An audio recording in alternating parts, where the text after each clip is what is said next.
अस्सलामुअलैकुम नाजरीन, मैं हूं आपका मेज़बान उमर दराज साबरी। आप देख रहे हैं सिटी वन न्यूज़। खबर शामिल करते हैं सरगोदा की तहसील साहिवाल के इलाका फारूका से।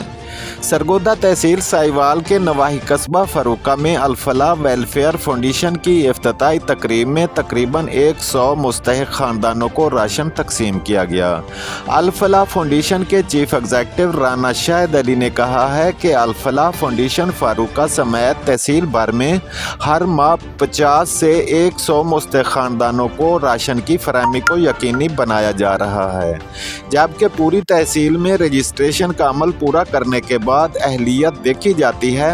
माजूर अफराद को हर माह माली इमदाद की फराहमी को भी यकीनी बनाएंगे।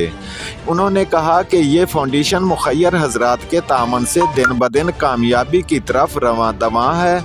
इफ्तिताई तकरीब के मेहमान खसूसी राना गुलजार राजपूत, गुलाम मुस्तफ़ा, मियाँ एहसान बिलाल फर्नीचर वाले, चीफ एग्जीक्यूटिव राना शाहिद अली, मियाँ अल्लाह बख्श कलियार, राजा मोहम्मद इजाज़ और दस्तक के bureau chief doctor Abdurrahman Malik शामिल थे। रिपोर्ट कर रहे हैं Baba Arif Jat, bureau chief, city one news, Sargodha से।